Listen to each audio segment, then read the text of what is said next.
Horrifyingly, on Christmas night in 2025, while all of Los Angeles glittered with lights and laughter, a thin, exhausted black woman, clutching her three small children shivering in the bone-chilling cold, stepped through the doors of the most luxurious mansion in the Hollywood Hills, the home of the city's most notorious kingpin, Ji-hoon Kim. In just one single moment, as their eyes met across a room filled with the most powerful people in Los Angeles, everything changed forever. A man who had once lost everything to love was struck down by love once again, this time more intensely, more dangerously, and ready to burn the entire world to protect the woman he had just met. Do you dare believe that one freezing Christmas night could give birth to the most beautiful, yet blood and tears-filled love story you've ever heard? Stay with me, because this story has only just begun. Before we dive into this chilling and mysterious story, please remember to subscribe to the channel Crimson Romance Stories and like this video. Every subscription, like, and share from you is a huge spiritual gift and an incredibly profound source of motivation for the channel's growth, so we can continue bringing wonderful videos every day to everyone. There would be no greater joy than receiving your love and support through the comments you leave right below this video. Comments sharing your emotions or telling us which province or city you're living and working in while listening to this story. All right, let's continue together and immerse ourselves in this amazing, captivating story that's filled with deep emotions. I am Ji-hoon Kim, and on Christmas night in Los Angeles, 2025, I believed I had everything a man could want.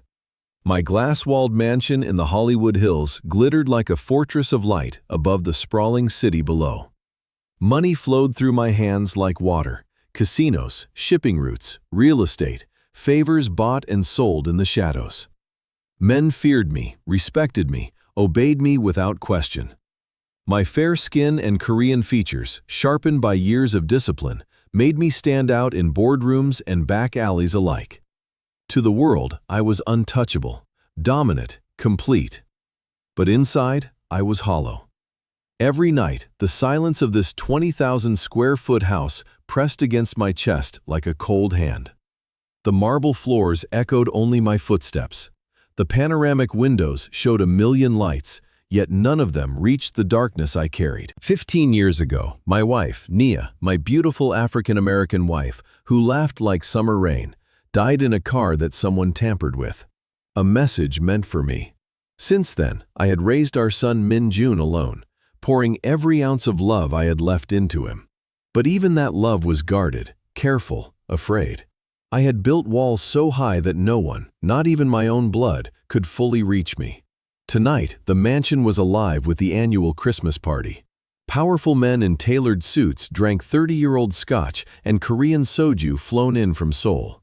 Their wives wore diamonds that caught the chandelier light. Laughter floated above the jazz quartet, but it was the kind of laughter that never touched the eyes. Business was discussed in low voices. Territories were quietly reaffirmed. Everyone knew the rules: smile, nod, and never forget who owned the room. I sat at the head table, watching it all with the detachment I had perfected over decades. My lieutenants flanked me, Tae-woo on my right, calm and lethal as always. Min-jun sat quietly in the corner near the towering Christmas tree, lining up the crystal ornaments by color spectrum, his small fingers moving with the precision that both broke my heart and filled it with pride.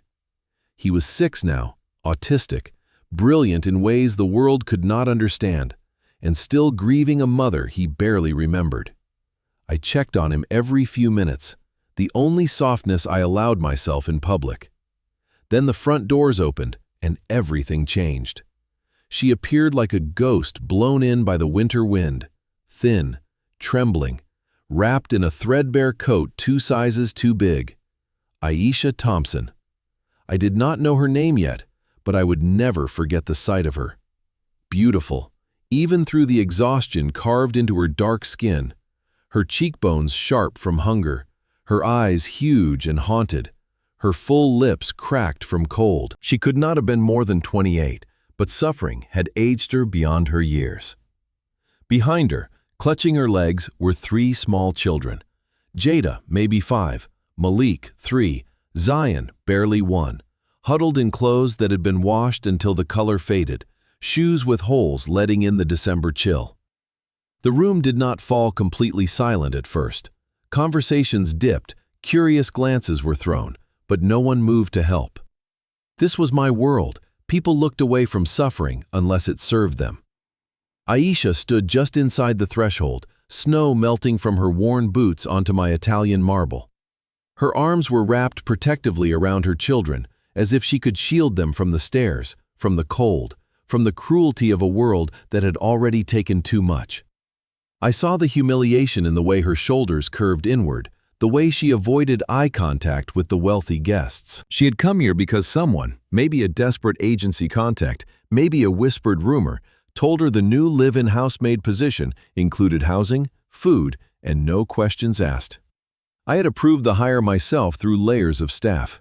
A single mother, references thin but honest. I had not expected her to arrive tonight, on Christmas, with her children in tow and desperation written across every line of her body. My security chief started toward her, ready to escort her out for disturbing the party. But something stopped me. I raised one hand, and he froze. I rose slowly from my chair. Every eye turned to me now. In the silence that followed, I walked across the room until I stood before her. Up close, the contrast was brutal. My custom Tom Ford suit against her frayed coat. My polished shoes against her cracked boots. My world of excess against her world of nothing. She looked up at me, really looked, and I saw the rapid shift in her eyes. Dread, then fear, then confusion. Her breath came shallow and fast. I could almost hear her heart pounding. "Mr. Kim?" Her voice was soft, restrained, timid, the voice of someone who had learned that speaking too loudly brought punishment. I'm Aisha Thompson. The agency said to start tonight. I didn't mean to. I didn't know there was a party. We can wait outside if—" Her words stumbled as dizziness hit her. She swayed slightly, one hand gripping little Jada's shoulder for balance. Hunger, exhaustion, cold, I saw it all. She had not eaten properly in days, maybe weeks. Her children clung to her legs, silent, wide-eyed, sensing their mother's fear. I felt something tear inside my chest, a violent, sudden rupture. Guilt crashed over me like a wave, guilt for the life I had built on other people's fear, guilt for the warmth of this house while others froze outside, guilt for the food being wasted at the buffet while these children looked half-starved. But beneath the guilt, something else ignited. Fierce, burning, immediate love. Not the slow kind, not the cautious kind, the kind that hits like lightning and changes everything in a single strike. I looked at Aisha, at her strength wrapped in fragility, at her pride refusing to break despite humiliation, at the way she shielded her children even when she could barely stand, and I knew, with absolute certainty, that I would protect her, that I would burn the world down before I let anyone hurt her or her babies again. "Welcome home, Aisha," I said, my voice low, steady, meant only for her. Her eyes widened in shock. Tears welled but did not fall. She had trained herself not to cry in front of her children. I knelt slowly, bringing myself to the children's level. Jada stared at me with cautious curiosity. Malik hid behind his mother's leg. Zion reached out one small hand, touching the sleeve of my jacket as if testing whether I was real. I looked back up at Aisha. Her lips parted, but no sound came. Confusion, fear, and something fragile, hope, flickered across her face. In that moment, with the entire room watching, I made a silent vow. I would save her, not out of charity, not out of duty, but because, for the first time in 15 years, my fractured heart had found something, someone, worth beating for. The party continued around us like a glittering machine that refused to stop, even though everything inside me had already ground to a halt. Crystal glasses clinked, laughter rose and fell in practiced waves, and the scent of prime rib and imported Korean banchan filled the air. My guests, politicians, club owners, importers who knew better than to ask questions, moved through the rooms with the easy confidence of people who believed money and connections could protect them from anything. But I could not move. I stood there in the grand foyer, staring at Aisha Thompson and her 3 small children as if the world had narrowed to just the 5 of us. The jazz quartet played a soft rendition of Silent Night, but the notes felt distant, muffled by the roar inside my head. Aisha's face was a map of exhaustion and humiliation. Her dark eyes darted from me to the guests who now watched openly, their curiosity sharp as knives. She pulled her threadbare coat tighter around her thin frame, as if it could hide the way her body trembled from cold and hunger. Little Jada clung to her leg, thumb in mouth, staring up at the towering Christmas tree with wide, wary eyes. Malik buried his face in his mother's hip. Zion, the baby, had fallen asleep against her chest despite the noise, his tiny breaths shallow and uneven. I saw it all in merciless detail. The patches on their shoes, the way Aisha's wrists looked too fragile beneath the weight of her child, the faint bruise-like shadows under her eyes from nights spent awake, worrying about tomorrow's meal or the eviction notice taped to her door. She had carried them through Los Angeles winter streets, buses that never came, sidewalks slick with rain, shelters that turned them away because they were full. And now she stood in my palace of excess, looking like she expected to be thrown out at any moment. My heart, that cold, armored thing I had locked away after Nia's death, began to fracture with a violence that stole my breath. Guilt surged first, guilt for every dollar I had taken from neighborhoods like hers, guilt for the warmth pouring from my vents while she and her babies froze. Then came rage, not the calculated kind I used in business, but something raw and primal, at a world that let a woman like this suffer while men like me feasted. But beneath both, deeper and more terrifying, was the love. It had struck me the moment our eyes met, and now it burned hotter, spreading through my chest like wildfire. I wanted to gather her into my arms, to shield her from every cruel thing that had ever touched her. I wanted to feed her children until their cheeks rounded again. I wanted to erase the fear from her face and replace it with the safety she had never known. I had never felt anything this powerful, not even with Nia, God forgive me. This was immediate, possessive, overwhelming. It terrified me because love in my world was a death sentence. Yet I could not look away. "Everyone," I said quietly, and the room fell silent. My voice carried easily. No one ignored Ji-hoon Kim when he spoke. "The party is over for tonight. Thank you for coming." A ripple of surprise moved through the crowd, but no one argued. Within minutes, coats were fetched, goodbyes murmured, cars summoned. Taewoo handled the details with his usual efficiency. Soon, only my most trusted men remained, standing at respectful distances. Aisha watched it all with growing confusion and fear. Her arms tightened around Zion. "Sir, Mr. Kim, I'm so sorry. We can leave." "I didn't mean to ruin your—" "You ruined nothing," I interrupted, softer than I intended. My voice sounded strange in my own ears, gentle, almost pleading. I took one careful step closer, afraid she might bolt. "You're exactly where you're supposed to be." Her eyes searched mine, desperate for the trick, the cruelty she had come to expect from powerful men.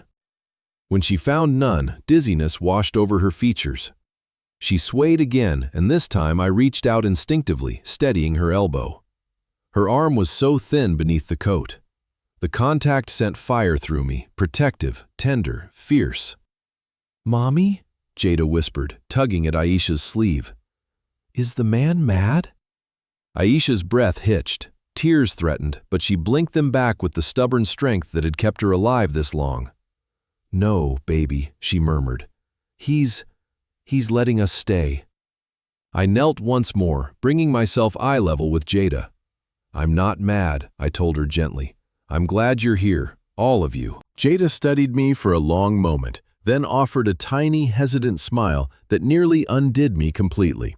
From the corner of the room, Min-jun watched. My son had paused in his careful arrangement of ornaments, his small face turned toward us. He clutched his mother's old Norige pendant tightly, the colorful silk threads wound around his fingers like a lifeline. I saw curiosity in his eyes, rare and precious, and something else. Recognition, perhaps, of another soul who understood what it meant to be different, to be overlooked. I stood slowly, my hand still supporting Aisha's arm. "Come," I said, Let me show you where you'll be staying." As we walked through the quieting mansion, past the buffet tables still laden with untouched food, past the tree sparkling with 1,000 lights, I felt the weight of every step. My world and hers colliding in ways I could not yet comprehend. Behind us, Taewoo murmured into his phone, already arranging for warm meals, new clothes, pediatric checkups. But none of that mattered as much as the woman walking beside me, her children trailing like ducklings. The love inside me grew with every heartbeat, fierce, burning, impossible to contain. I knew, with absolute certainty, that I would destroy anyone who tried to take her from me. And God help me, I knew I would never let her go. I led Aisha and her children through the winding corridors of the mansion, past walls lined with abstract art that cost more than most people earn in a lifetime. Past floors warmed by radiant heat while the December wind howled outside. Every step echoed my inner chaos. The love that had ignited in the foyer now raged like a storm I could not control. Fierce, consuming, terrifying. I wanted to stop, to turn and pull her into my arms, to promise her the world on a silver platter. But I forced myself to walk steadily, to maintain the mask of calm dominance the world expected from Ji-hoon Kim. Behind me, Aisha's footsteps were soft and hesitant, almost soundless on the thick rugs. I could feel her fear radiating like heat. She was waiting for the other shoe to drop, for the moment I would reveal the price for this sudden kindness. Her children trailed close, Jada holding her mother's hand, Malik clutching a fistful of Aisha's coat, Zion still asleep against her shoulder. Their small breaths were the only other sound in the vast hallway. I opened the door to the guest wing, a suite larger than most apartments, with its own kitchenette, bathrooms, and views of the city lights twinkling far below. Warm light spilled from crystal sconces. A fire already crackled in the hearth, courtesy of the staff who moved like ghosts to anticipate my needs. Aisha stopped in the doorway, frozen. Her eyes widened as she took in the space. Plush sofas, fresh flowers on the tables, a fully stocked pantry visible through an open arch. The contrast hit her like a physical blow. I saw it in the way her free hand flew to her mouth, in the sudden pallor beneath her dark skin. Dizziness swept over her again. She swayed, clutching the doorframe for balance. "Mr. Kim." Her voice was barely a whisper, timid and trembling. This can't be for us." "It is," I said simply, stepping aside so they could enter. My tone was gentle, but inside I was tearing apart. The remorse gnawed deeper. How many nights had she spent huddled in a freezing apartment with leaking pipes, rationing cereal for her babies, while I slept in Egyptian cotton sheets under a roof that cost millions? The injustice of it burned in my throat. Jada ventured in first, her small sneakers silent on the carpet. She stared at the Christmas stockings hanging from the mantel, empty, waiting to be filled. Malik followed, eyes huge. Zion stirred in Aisha's arms, whimpering softly. I gestured to the sofa. "Please, sit. You must be exhausted." Aisha lowered herself carefully, as if afraid the furniture might vanish. She settled Zion in her lap, rocking him instinctively. Her gaze darted around the room, curious now, mixed with lingering fear. "Why are you doing this?" she asked quietly, respectfully. "People like you don't help people like me. Not without wanting something." The question pierced me. I knelt before her again, close enough to see the faint cracks in her lips, the way her collarbones pressed sharply against her skin. "Because you deserve it," I said, my voice rougher than I intended. "Because no one should have to carry what you've carried alone." Her eyes filled with tears she refused to let fall. Confusion deepened into shock, then something softer, cautious wonder. She looked away, overwhelmed. In that moment, Min-jun appeared in the doorway. He had followed us quietly, Norige pendant still wound around his fingers. He stood there, small and solemn in his hanbok-style vest, staring at the newcomers with the intense focus only he could summon. Aisha noticed him and straightened instinctively, protective maternal instinct overriding her own fear. "Hello, sweetheart," she said softly, her voice warm despite everything. Min-jun did not reply, but he took one deliberate step inside, then another. He stopped near the coffee table where a tray of untouched cookies from the party sat. Carefully, precisely, he began arranging them by size and color. I watched, heart in my throat. My son rarely approached strangers, yet here he was, drawn to this broken family as if by gravity. Aisha watched him too, understanding dawning in her tired eyes. "He likes order," she murmured, almost to herself. "Patterns." The simple observation, seeing my son when most people looked away, shattered something else inside me. The love surged again, violent and unstoppable. I wanted to shield them all. Minjin from a world that didn't understand him, Aisha from every cruelty that had starved her body and spirit, her children from the cold fate that had stalked them. But the night was not over. My phone vibrated against my chest. Tae-woo's name flashed. I stepped into the hallway to answer. "Boss," he said quietly. "Word's already out. Diego Morales and his crew. They know you cleared the party for some woman who showed up looking like a street case. They're saying it makes you look weak. They're moving on the warehouse in Koreatown tonight, trying to send a message." Rage flared, hot and immediate. Morales, a rival who had been testing boundaries for months, thought he could exploit this moment of vulnerability he didn't even understand. "Handle it," I said, voice deadly calm. "I'll be there." I returned to the suite. Aisha looked up, sensing the shift in me. Fear flickered across her face again. "I have to step out briefly," I told her. "The staff will bring food, clothes, anything you need. You're safe here." She nodded, but her eyes held questions she was too afraid to ask. As I left, the inner conflict tore at me anew. I was Ji-hoon Kim, feared, powerful, untouchable. Yet tonight, for the first time in years, I was running toward danger not for territory or money, but to protect the fragile new light that had walked into my home. The love burned brighter with every heartbeat. God help anyone who tried to extinguish it. I left the guest suite with the weight of Aisha's fearful eyes still burning into my back. Every step down the hallway felt like walking away from the only light that had entered my life in 15 years. The love inside me, fierce, uncontrollable, almost painful, roared for me to turn around, to stay with her, to make sure no shadow of doubt ever touched her face again. But duty, that cold master I had served for so long, pulled me toward the garage. Tae-woo waited beside the black SUV, engine already running. 2 more vehicles idled behind us. My men were silent, professional, sensing the storm in my mood. As we pulled out of the gates and descended the winding roads toward Koreatown, the city lights blurred below like scattered diamonds on black velvet. My empire, my prison. My mind, though, was still upstairs with her. I pictured Aisha alone in that vast suite, her thin frame swallowed by the sofa, her children finally warm but still clinging to her as if the world might snatch them away again. I imagined the thoughts racing through her head, the suspicion that this was all too good, that a man like me could not possibly offer safety without demanding payment in flesh or soul. The injustice of it clawed at me. She had suffered so much that kindness itself felt like a trap.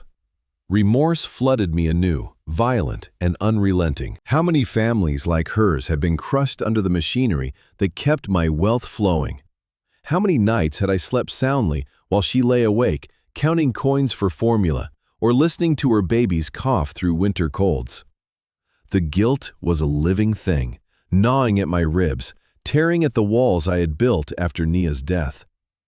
By the time we reached the warehouse district, my hands were clenched so tightly that my knuckles ached.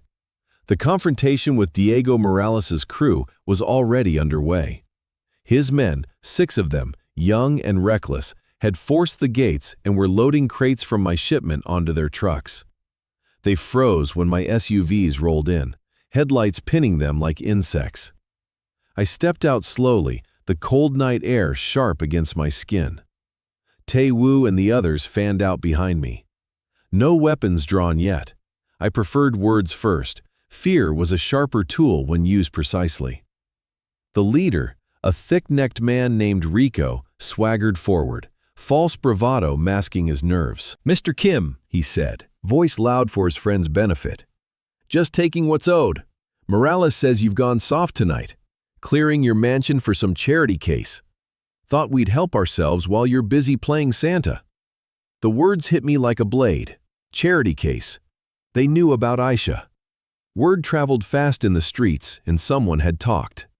My blood turned to ice, then boiled. I took one step closer. "Repeat that," I said quietly. Rico smirked, emboldened by his audience. "Heard you let some broke single mom and her kids crash your fancy party. Kicked out all your real guests for her. People are saying Ji-hoon Kim's lost his edge." The rage that followed was unlike anything I had felt in years, not the cold, calculated anger of business, but something raw and protective. I saw Aisha's face in my mind, the humiliation when she stood in my foyer, the way she had braced for rejection. These men dared to mock her suffering.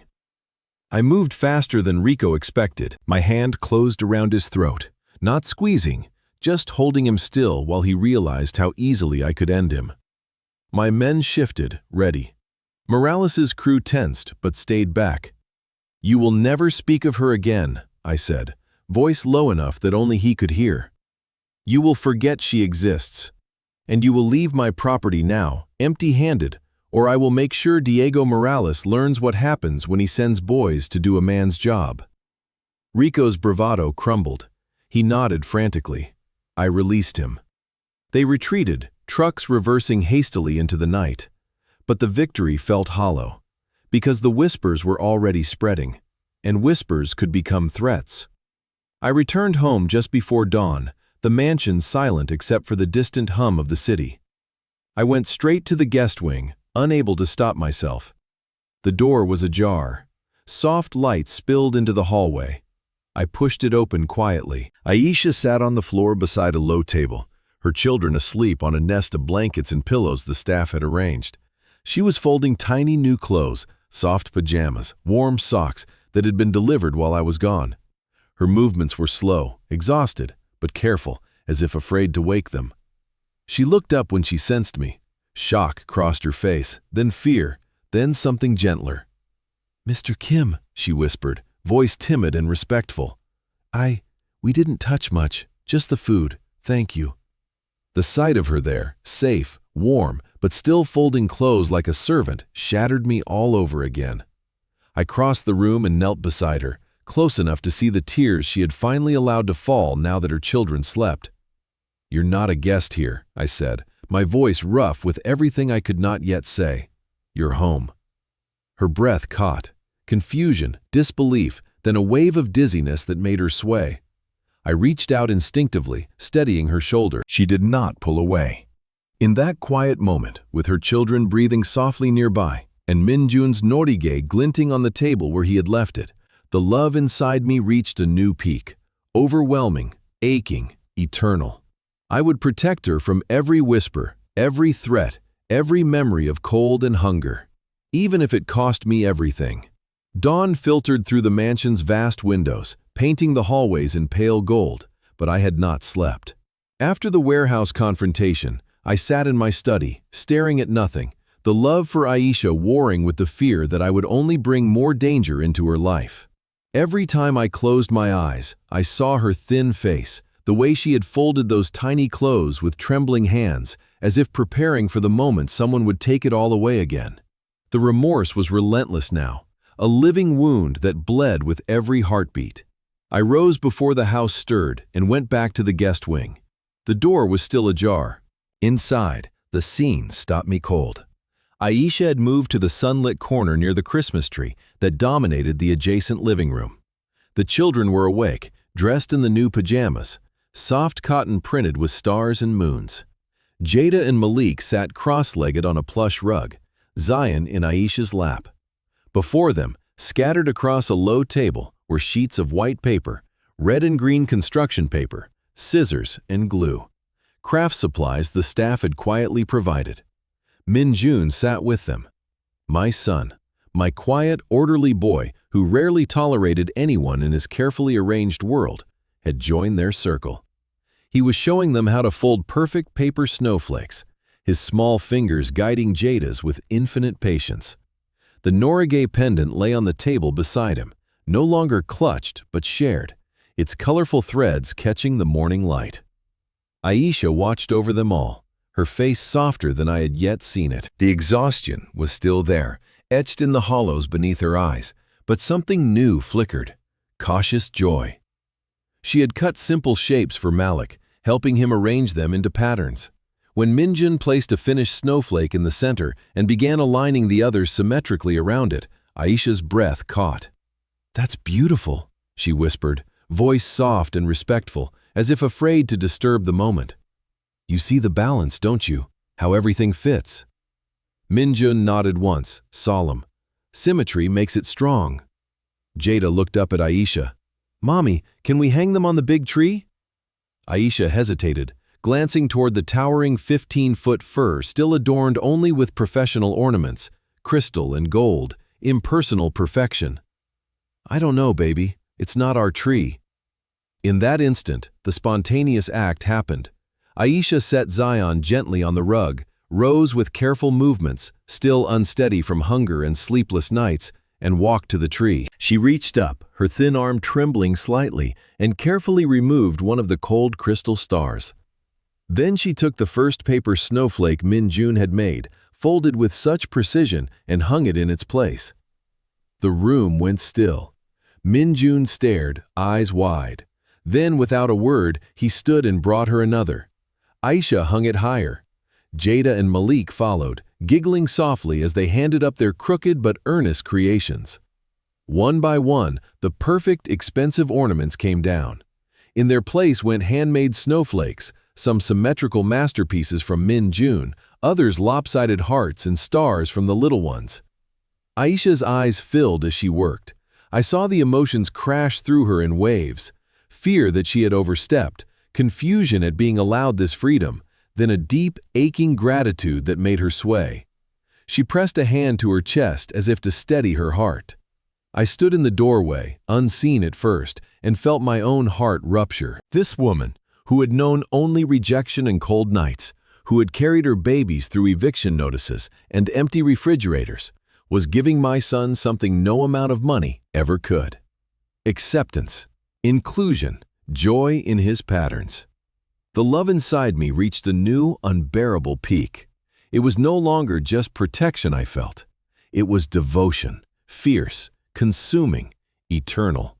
I wanted to fall to my knees before her, to promise her every resource I possessed, to shield her from every injustice that had ever bruised her spirit.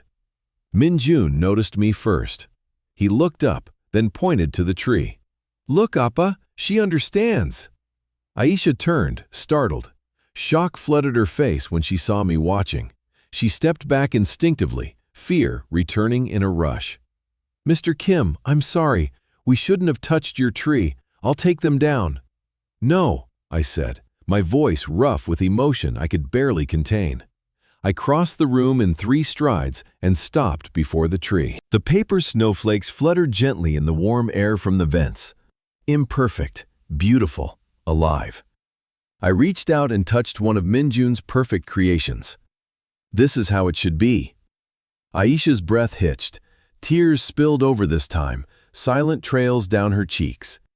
She wrapped her arms around herself, dizzy again, the overwhelming shift from poverty's cruelty to this sudden tenderness too much to process. I turned to her, closer now than I had ever been. "You gave my son a gift no one else ever has," I said quietly. "You saw him, truly saw him." Her lips parted, but no sound came. Only wonder, and beneath it, the first fragile tendrils of trust. Behind us, the children laughed softly as Malik hung a crooked star upside down. Minjun gently corrected it, and Jada clapped.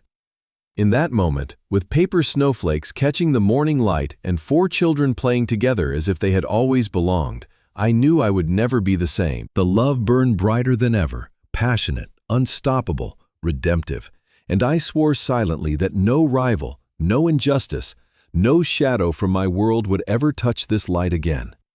I stood there, transfixed by the transformed tree, as the morning light danced across the paper snowflakes. The mansion, for the first time in years, felt alive, filled with children's soft laughter and the rustle of paper instead of calculated silence. Min Jun's precise creations hung beside Jada's enthusiastic scribbles and Malik's wobbly stars, a perfect imperfection that made my throat tighten. Aisha stood beside me, close enough that I could feel the warmth of her body after so many cold nights. She was staring at the tree too, tears still tracing silent paths down her cheeks. Her thin shoulders trembled, not from cold now, but from the overwhelming rush of emotion. The shift from suspicion to this moment of belonging was too sudden, too vast. I saw dizziness sweep over her again. She reached out instinctively, her hand brushing my sleeve for balance. I caught her fingers gently, steadying her. The contact sent fire through me. Her skin was cool, fragile, but her touch grounded me in a way nothing else ever had. The children noticed us then. Jada beamed. "Look, Mr. Kim, we made it pretty." Min Jun nodded solemnly, pointing to his symmetrical design now centered among the others. "It's balanced now." The staff had begun to stir, maids and cooks moving quietly through the halls, preparing breakfast. One young housekeeper entered the living room with a tray of fresh fruit and pastries, intending to clear the party remnants. She stopped dead in the doorway, eyes widening at the sight of the tree. Expensive crystal ornaments carefully placed on a side table, replaced by handmade paper. Then another staff member appeared, and another. Within moments, a small group had gathered in the archway, staring in stunned silence. My people, loyal, discreet, accustomed to my iron control, had never seen anything like this. The mansion's decorations were always flawless, curated by designers who charged thousands per hour. Now it looked like a family home, imperfect and warm. The room fell completely silent. No one spoke, no one moved. I felt their shock ripple through the air. In their eyes, I saw the questions. Who was this woman who had walked in from the cold and changed everything in one night? Who were these children who had touched what no one else dared? Aisha sensed it too.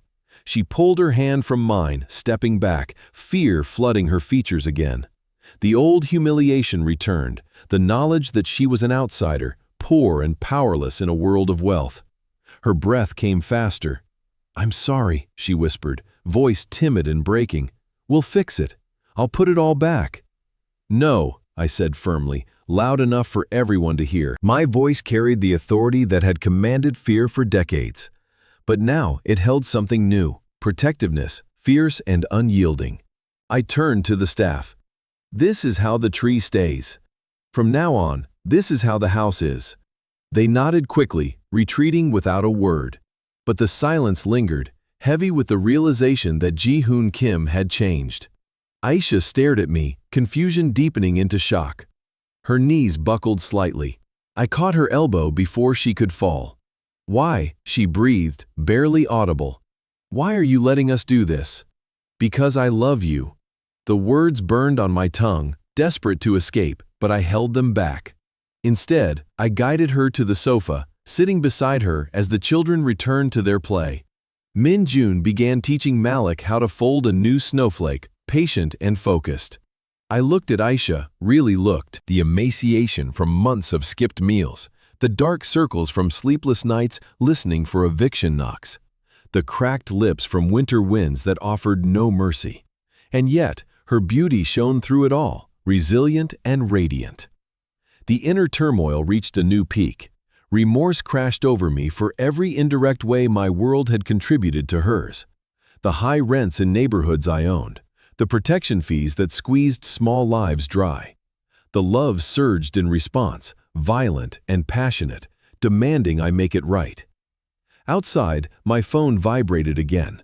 Tae-woo. I stepped into the hall to answer. "Boss," he said urgently. "Morales isn't backing down. He spread word that you've gone soft over some woman. His crew just hit one of our collection points in South LA, near where she used to live. They left a message. Tell Kim his charity case won't save him." Rage and fear collided inside me. They had gone near her old neighborhood, close to where she and her children had suffered. "I'm coming," I said. I returned to the living room. Aisha looked up, sensing the shift. Fear returned to her eyes. I have to handle something, I told her, but you're safe here, always.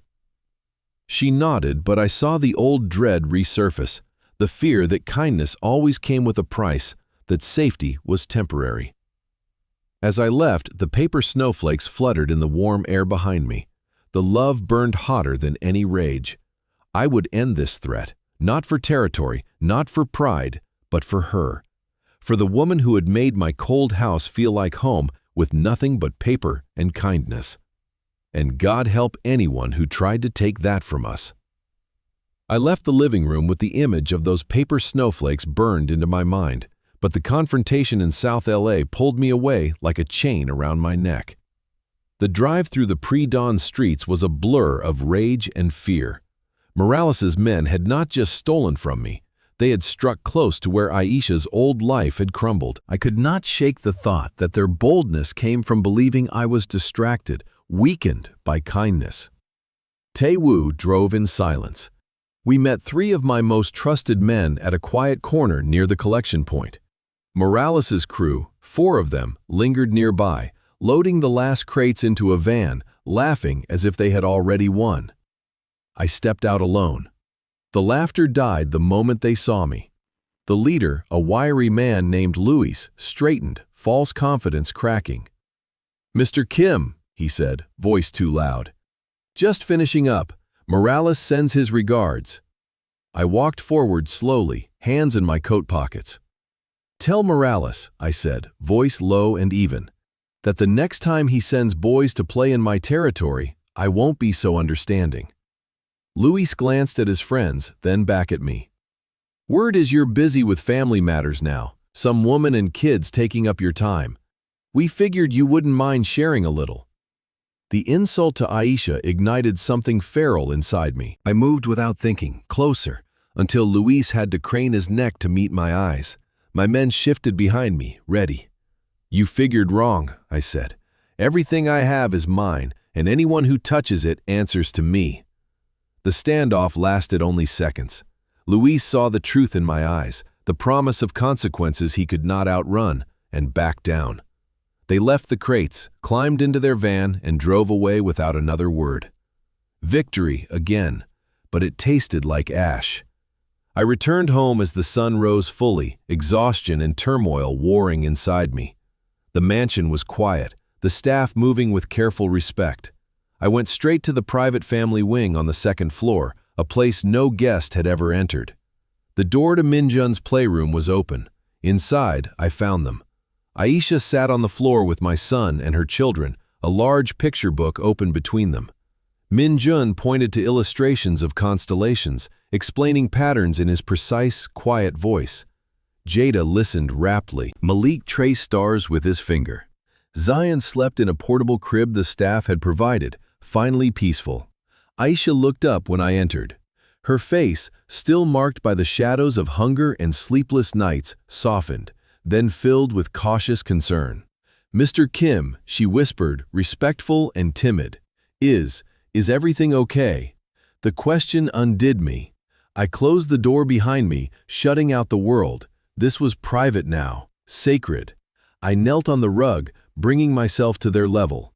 Min Jun looked at me, then at Aisha. "She knows about Orion," he said simply. "She said the stars are like our snowflakes, connected." Aisha's cheeks flushed with shy surprise. "I just remembered a little from school." I looked at her, really looked. The love that had been building all night reached a breaking point, overwhelming, fierce, passionate beyond anything I had known. It tore through the remnants of my walls, leaving me raw. "You don't have to be afraid anymore," I said, voice rough with everything I felt. "Not of me, not of anyone."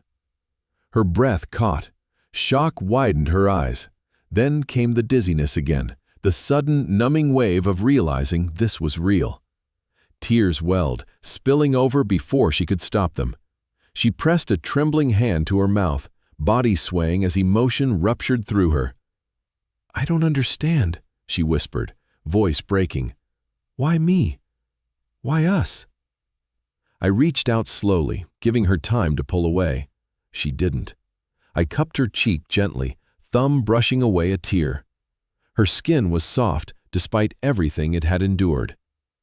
"Because you walked into my world carrying nothing but love for your children," I said. "And in one night, you gave my son something I never could. You saw him. You saw us." Min-jun watched us quietly, then did something he had never done with a stranger. He moved closer to Aisha and placed his small hand on her arm. "You can stay," he said. "Appa wants you to." Aisha looked at my son, then at me, and the final barrier inside her cracked. A soft sob escaped, not of pain, but of release.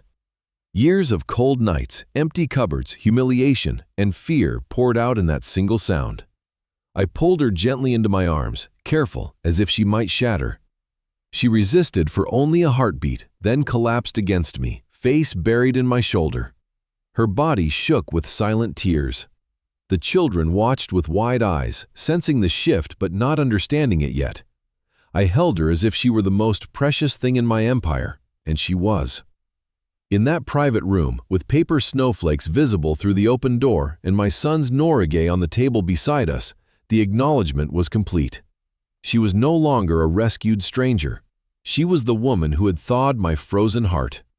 And I would spend the rest of my life making sure no darkness ever touched her again. I held Aisha until her tears slowed, her body still trembling against mine like a leaf in wind that had finally found shelter. The scent of her, faint soap from the guest bathroom, mixed with the warmth of exhausted skin, filled my senses. In that quiet room, with the children playing softly nearby and Min-jun's steady voice explaining star patterns, time seemed to pause. For the first time in 15 years, the gnawing emptiness inside me quieted, but only for a moment. When she pulled back slightly, eyes searching mine with a mix of wonder and lingering fear, the remorse crashed harder than ever. I had brought her here, into my world of shadows, and already rivals were circling because of it. The love burned fiercer in response, passionate, protective, demanding I confess everything before the danger grew. I helped her to the sofa, sitting beside her. The children sensed the shift and gathered closer, Jada climbing into Aisha's lap, Malik leaning against my knee without fear now. Min-jun sat cross-legged on the rug, watching us with his quiet intensity.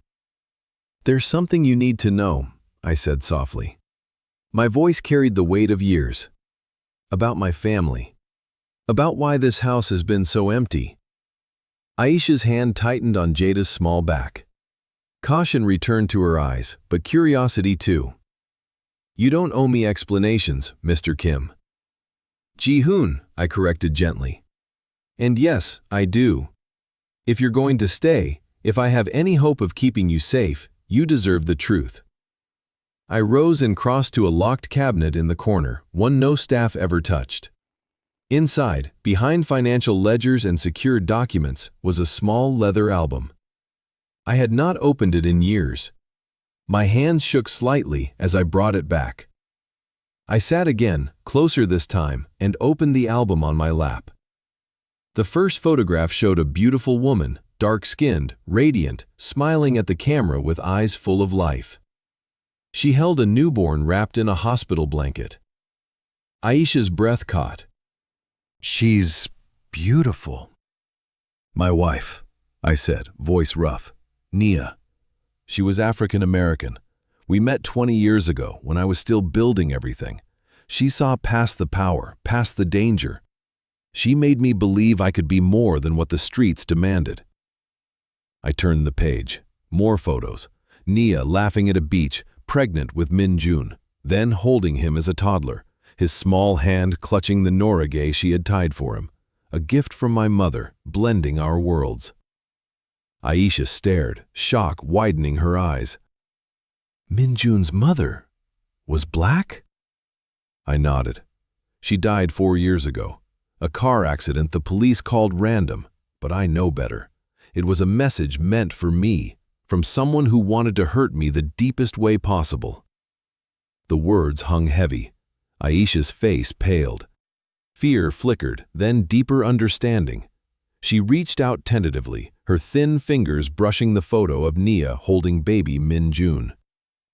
"I'm so sorry," she whispered, voice timid but sincere. "She looks like she loved him so much." "She did," I said, "and he barely remembers her. That's what kills me most." Min-jun looked up then, sensing his mother's name without hearing it. He crawled closer, peering at the album. I turned to a page showing Nia dancing with him, both laughing. His small hand touched the photo gently. Aisha watched my son, tears welling again. The revelation hit her in waves, confusion first, then shock at the interracial family hidden behind my controlled exterior, then a deep, aching empathy. Dizziness swept her. She swayed, pressing a hand to her forehead. I steadied her again. "Breathe," I murmured. She did, shallow at first, then deeper. The emotional rupture was visible, the sudden understanding that I knew loss too, that my wealth had not shielded me from cruelty. "Why tell me this now?" she asked, voice soft and restrained. "Because you're not the first woman from a different world to walk into mine," I said. "And because I need you to know I understand. The stares, the whispers, the way people judge before they know." Her eyes met mine, and in that gaze something shifted. Suspicion melted further into trust. The love I felt surged again, overwhelming and passionate, anchoring me to her completely. Outside, my phone buzzed insistently. Tae-woo again. I ignored it at first, but the vibration continued. I answered in the hallway. "What?" "Boss," Tae-woo said, tension thick. "Morales just escalated. He sent men to her old apartment building, tore through what little she left behind. Left a note, 'Tell Kim charity comes with interest.'" Fury and terror collided. They had violated the last remnants of her fragile past. "I'm handling it," I said, voice deadly. I returned to the room. Aisha looked up, fear returning. "Trouble?" "Nothing I can't fix," I said, forcing calm. But inside, the turmoil raged. The revelation had bound us closer, but the danger was closing in. I would end it today. For Nia's memory, for Min-jun's future, and for Aisha, the woman who had brought light back into my shattered heart. I left the family wing with Aisha's soft "thank you" echoing in my ears, and the album of Nia's photographs tucked safely away again.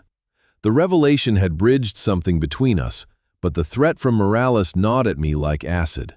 I could not let it stand. Not now, when light had finally returned to my home. Tae-woo met me in the study. Maps and reports covered the desk, details of Morales's operations, his weaknesses. But my mind was only half on strategy. The other half was upstairs, with Aisha's tired eyes and the way she had touched Nia's photo with such reverence. "We end this today," I said. "No more warnings."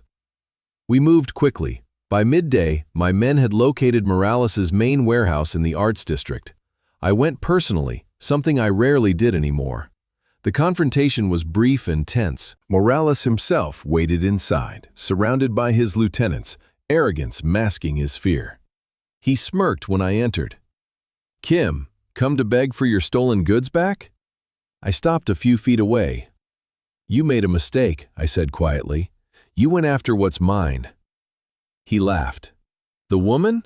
Heard she's living in your palace now. Soft, Kim, very soft." The rage was cold this time, precise. I stepped closer.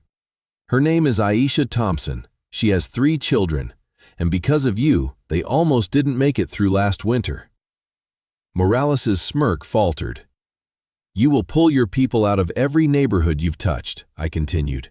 "You will pay back every dollar you've taken from struggling families, and you will stay far away from anything connected to me."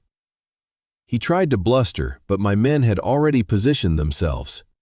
The standoff ended with Morales agreeing, pale, sweating, knowing he had pushed too far. When I returned home in the late afternoon, the mansion smelled of fresh-baked cookies and pine from the tree.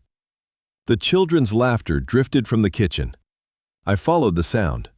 Aisha was at the large island, helping the cook frost Christmas cookies with the kids. Min-jun carefully placed sprinkles in perfect lines. Jada and Malik decorated with enthusiastic chaos. Zion sat in a high chair, happily smearing frosting on his tray. Aisha looked up when I entered. Flour dusted her cheek. She wiped her hands nervously on a towel. "Ji-hoon," she said softly, the first time she had used my name. It sent warmth through me. The staff discreetly left us alone. I crossed to her, unable to stay away. "I handled the problem," I said. "It won't touch you again." Her eyes searched mine, fear lingering but trust growing. "What did you do?" "What I had to." She nodded slowly, accepting. Then dizziness hit her again, the weight of safety after so long without it. She gripped the counter. I was at her side instantly, hand on her back. "Sit." She did, breathing shallow. I poured her water from a crystal pitcher, handed it to her. Our fingers brushed. The contact lingered. The children continued decorating, giving us this small pocket of privacy. "I have something else," I said. I placed a thick envelope on the counter. Inside were bank documents, a debit card, keys to a trust account. Her eyes widened. "What is this?" "Your debts, paid, all of them. Rent arrears, medical bills, everything. And this." I slid forward a contract. "A proper position here, not as a maid, as support for Min-jun. Companion, teacher, whatever he needs. Full salary, enough to rebuild your life 10 times over. Benefits, security. And your children stay, always." She stared at the papers, then at me. Shock crashed over her in waves. Her hand flew to her mouth, tears spilled instantly. "No," she whispered. "I can't, this is too much." "It's not charity," I said fiercely. "It's what you deserve, for seeing my son when no one else did, for bringing life back to this house." She shook her head, dizziness returning. Powerful men don't just—" "I do," I said, "because the confession nearly escaped."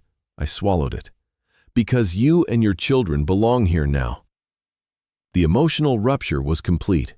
She sobbed quietly, shoulders shaking. Years of humiliation, of choosing between medicine and food, of cold nights and empty promises, all of it poured out. I pulled her gently into my arms again. This time, she didn't resist. She clung to me, face buried against my chest. The children watched, then Jada came over and hugged her mother's legs. Min-jun approached slowly and placed a perfectly frosted cookie in Aisha's hand. "For you," he said.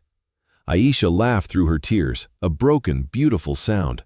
I held her tighter. The love was no longer a surge. It was a certainty, passionate, eternal, the anchor of my existence. Whatever dangers remained in my world, I would face them. For her. For all of them. This was no longer just my empire. It was our home. Aisha accepted the offer that same afternoon, her signature shaky on the contract, tears still drying on her cheeks. She whispered, "Thank you," over and over, as if the words were the only anchor she had. I watched her fold the papers with careful hands, hands that had known only struggle, and felt the love inside me settle into something deeper, more enduring. Not just passion now, but commitment, a vow. The days that followed blurred into weeks of quiet transformation. Aisha and her children moved fully into the East Wing, a suite of rooms overlooking the gardens, with space for the kids to play and windows that let in morning light. Staff brought clothes, toys, books. Doctors came for checkups. The children's coughs cleared. Their cheeks began to round. Aisha gained weight slowly, her sharp angles softening, but the shadows under her eyes lingered from years of vigilance. I gave her space at first, afraid my intensity would overwhelm her. But I could not stay away long. Mornings, I found her in the kitchen with Min-jun, teaching him simple words in English while he showed her Korean characters. Afternoons, the children played in the indoor garden room I had converted, wooden blocks for Malik and Zion, astronomy books for Min-jun and Jada. Aisha read to them all, her voice soft and steady, drawing them into stories of stars and faraway places. She blossomed in small ways. A hesitant smile when Min-jun shared his norige for comfort during a loud thunderstorm. A quiet laugh when Jada insisted on helping the chef by stirring batter. Curiosity replaced some of the fear in her eyes when she explored the library, fingers trailing over books she had never had time to read. But the past clung to her. One evening, I found her on the terrace, staring at the city lights. She hugged her arms around herself, despite the warm blanket draped over her shoulders. I keep waiting for it to end, she said when I joined her, voice timid. For someone to say it was a mistake, that we don't belong. I stood beside her, close but not touching. You belong, I said. More than anyone ever has. She turned to me, eyes searching. How can you be so sure? Because you've changed everything, I answered. The words came easier now.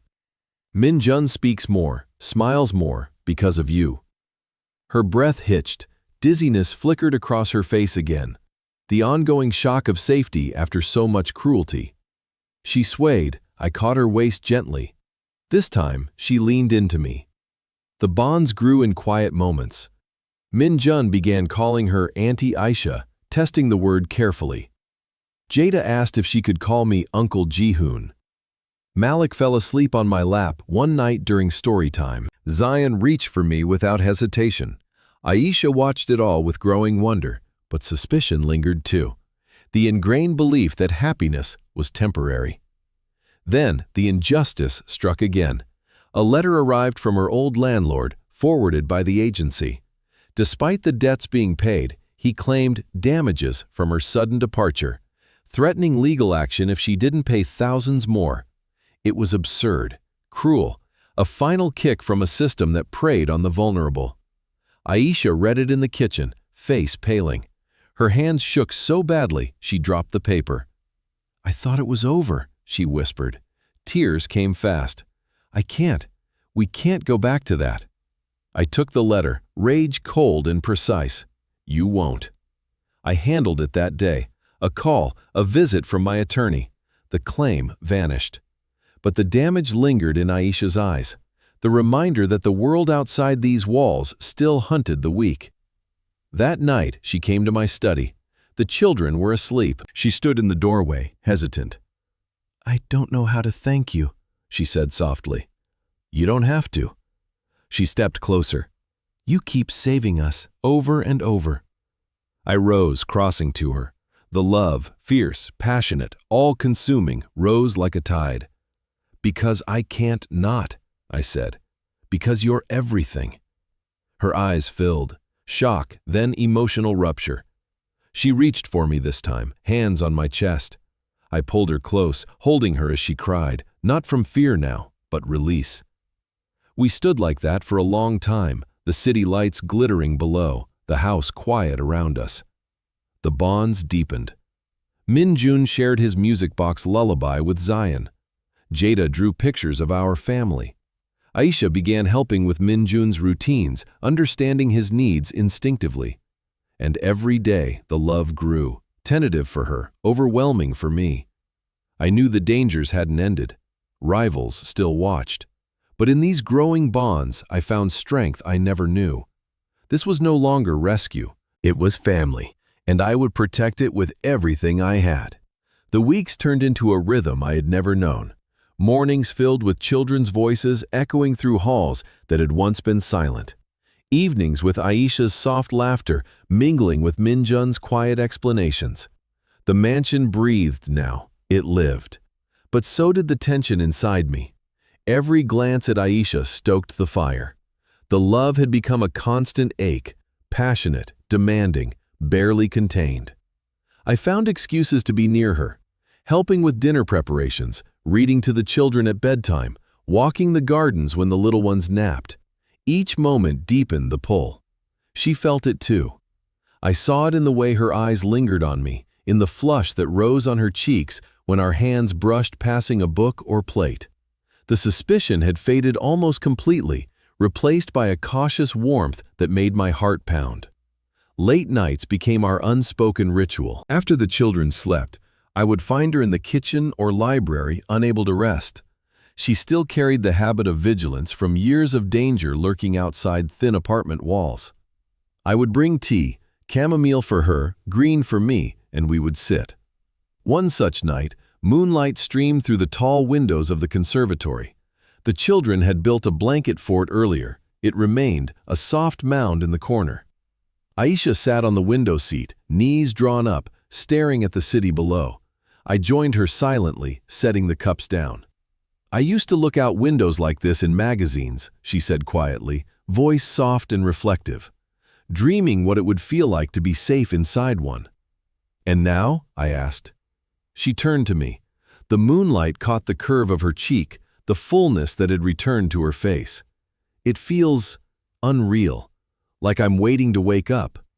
I reached out, tucking a stray curl behind her ear. She didn't pull away. Her breath quickened. "You're awake," I said, voice low. "And you're safe." Her eyes searched mine. Fear flickered, old fear of powerful men, of promises that turned to chains. But beneath it, desire, curiosity, need. "I've never," she began, then stopped. "Men like you don't look at women like me. Not like this." The words pierced me. Remorse surged again. For every way the world had taught her, she was less. "I'm looking," I said, "and I can't stop." The tension snapped. She leaned forward first, hesitant, lips brushing mine in a question. I answered with everything I had held back, gentle at first, then deeper, passionate. My hand cupped her face, the other at her waist, pulling her closer. She melted into me, hands clutching my shirt as if anchoring herself against the storm of feeling. The kiss was fire and healing both. Years of loneliness, of grief, of cold nights poured into it. When we parted, her eyes were wide with shock. Then dizziness, the overwhelming shift from deprivation to this intensity. "I'm scared," she whispered against my lips. "Of me?" "No, of how much I want this." The confession broke something open in me. I kissed her again, slower, savoring. "Then we'll be scared together." We talked until dawn, shared griefs, dreams we had buried.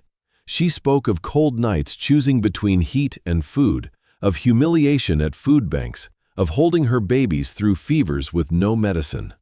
Each story tore at me, remorse and love twisting tighter. I told her of Nia, of the guilt that still woke me some nights, of raising Min-jun alone in a world that didn't understand him. In the quiet, our hands stayed linked. But the world outside did not pause. A new threat emerged, a faction allied with Morales, bitter over lost territory. They began harassing suppliers who worked with me, spreading rumors that Ji-hoon Kim had lost his edge over a woman. One afternoon, Taewoo pulled me aside. "They hit a truck this morning, left a message. Domestic bliss makes you vulnerable." I went myself to the meeting spot, an abandoned lot in Echo Park. The rival leader waited with 4 men, smug. "Kim," he sneered. "Heard you're playing house now. Soft targets make soft men."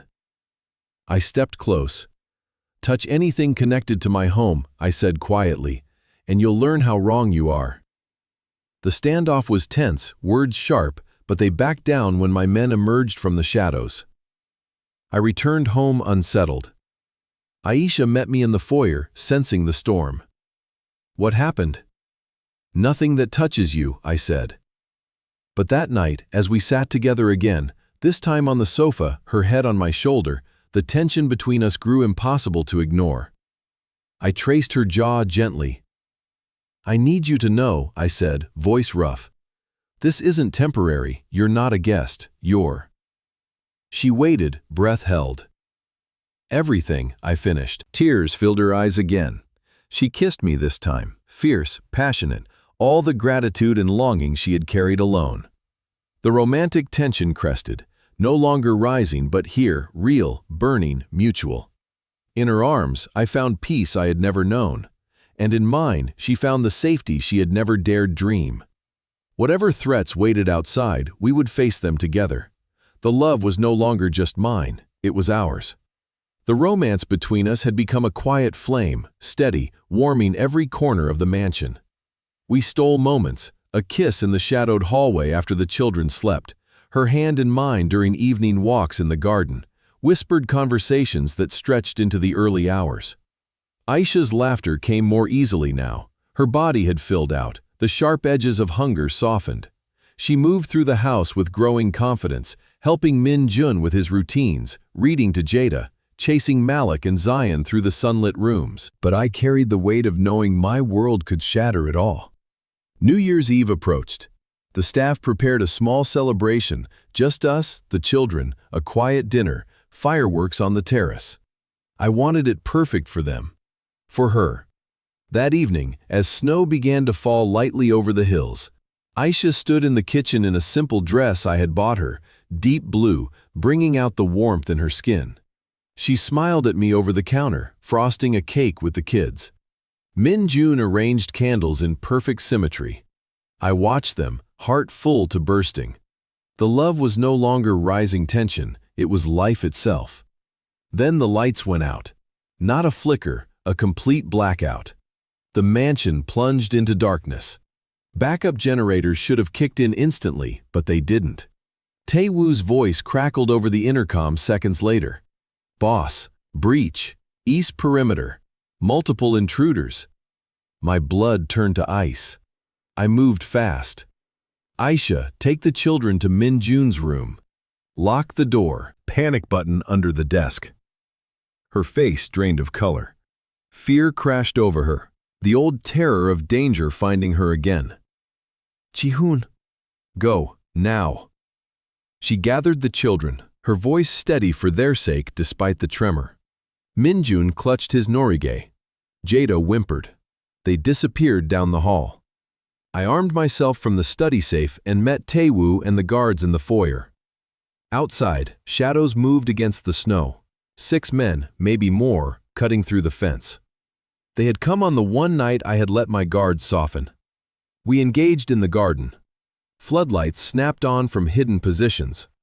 My men moved with precision. The intruders were bold but outmatched. Shouts, scuffles in the dark, the crack of warning shots into the air. No one fell, but the message was clear. They had gotten too close. I confronted the leader myself near the pool house, a masked man with a familiar voice, one of Morales's remaining allies. "You think you can hide behind family now, Kim?" he snarled. "We'll burn this place down with your new woman inside." Rage, pure, violent, exploded in me. I disarmed him in seconds, pinning him against the wall. "You will never get near them." He laughed even as fear flickered in his eyes. "Too late. We already sent the message." Sirens wailed in the distance. My silent alarm had alerted authorities. The intruders scattered, vanishing into the night. I ran back inside. The power returned as I reached Min-jun's room. The door was locked. I knocked the pattern we had established. Aisha opened it, face pale, children huddled behind her. Min-jun rocked slightly, overwhelmed by the noise. Zion cried softly. Jada clung to Aisha's leg. She looked at me, eyes wide with shock and lingering terror. "Are they gone?" "For now." She swayed, dizziness hitting hard, the abrupt return of chaos after weeks of peace. I caught her as her knees buckled. "I thought," she whispered, voice breaking, "I thought we were safe." The words gutted me. Remorse and guilt crashed like a tidal wave. This was my fault, my world bleeding into hers. I held her tightly, the children pressing close. "You are safe," I said fiercely. "I swear it." But inside, the turmoil raged worse than ever. The love burned hotter, demanding I end every threat. I would not lose her the way I lost Nia. That night, after the children finally slept, exhausted from fear, we sat together in the dim playroom. Aisha curled against me, head on my chest. "I'm scared," she admitted softly. "Not just for me, for the kids, for you." I kissed her forehead. "I won't let anything happen to any of you." She looked up, eyes shining with tears and something stronger. "I believe you." The kiss that followed was desperate, passionate, two people clinging to light in the darkness. The threat had come too close, but it had also forged us stronger. I would finish this, once and for all. The intruders were gone, scattered into the night like smoke. But the damage lingered in the air, acrid fear, shattered peace. I stood in Min-jun's room, holding Aisha and the children close, my heart pounding with a rage deeper than any I had known. The love for them, fierce, all-consuming, mixed with terror that I had almost lost it all again. Just like Nia. Aisha trembled in my arms, her face buried against my chest. "It's over?" she whispered, voice small and pleading. "For tonight," I said, but I knew it wasn't. Tae-woo's voice came over the radio. "Boss, one straggler, heading toward the East Wing. He's armed." I froze. The East Wing, where the children's rooms were. Aisha's eyes met mine, wide with renewed horror. She clutched Zion tighter. "Stay here. Lock the door."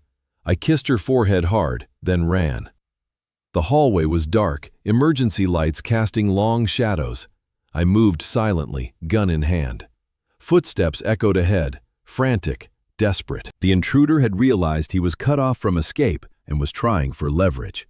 He burst into the playroom, adjacent to the children's suite, smashing a window for a possible exit. But I was already there.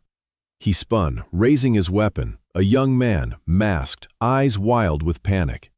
"Drop it," I said, voice deadly calm. He hesitated. "Morales said take something Kim cares about."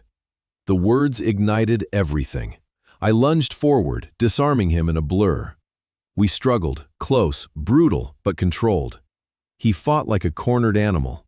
A sharp pain exploded in my side as his blade found its mark. I staggered but didn't fall. Rage and love fueled me. I pinned him, knocking him unconscious with a precise blow.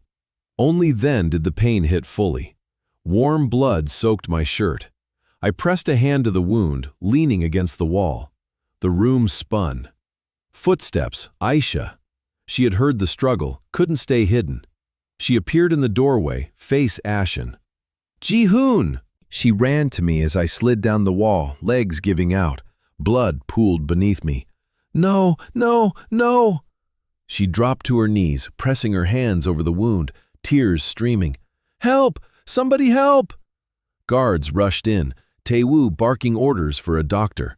Aisha cradled my head in her lap, sobbing. "Stay with me, please." The pain was fire, but her face anchored me. The children peeked from the hall, terrified, but she shielded them with her body.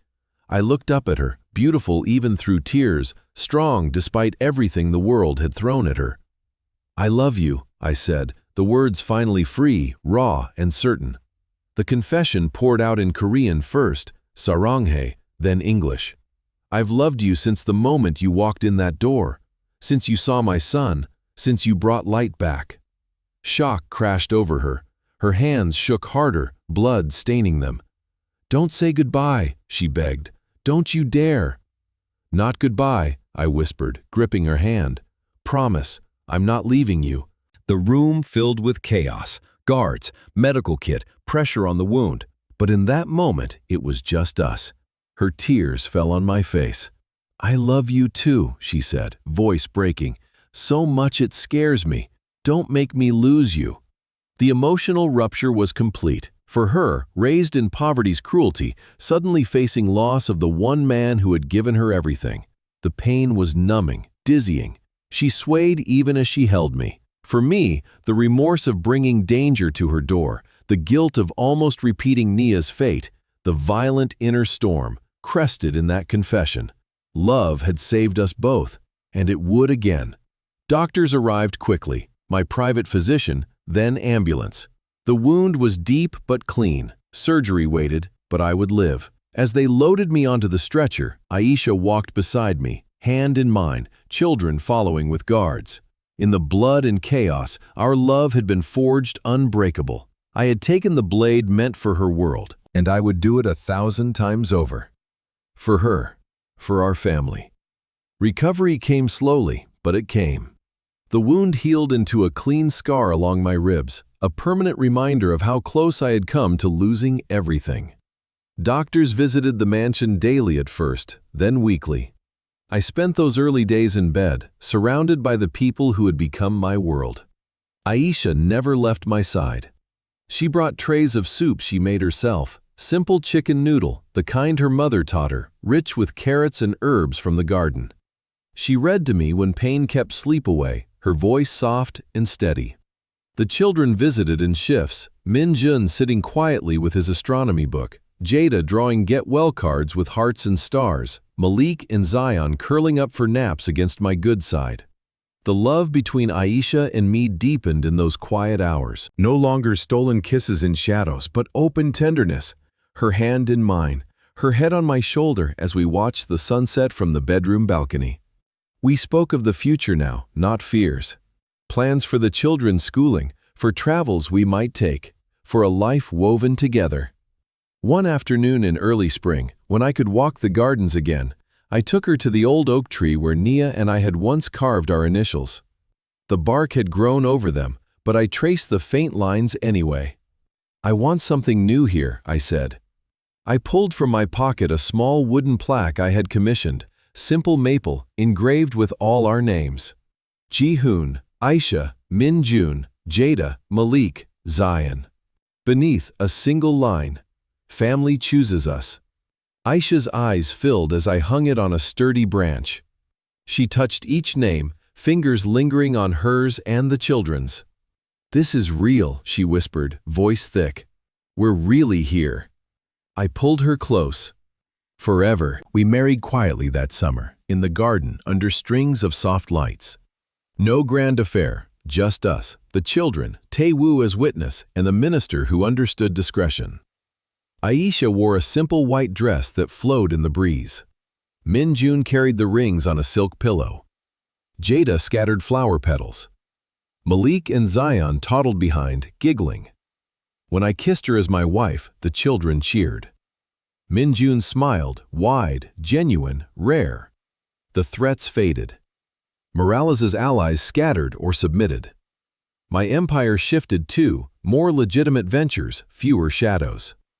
I could not erase my past, but I could build a different future.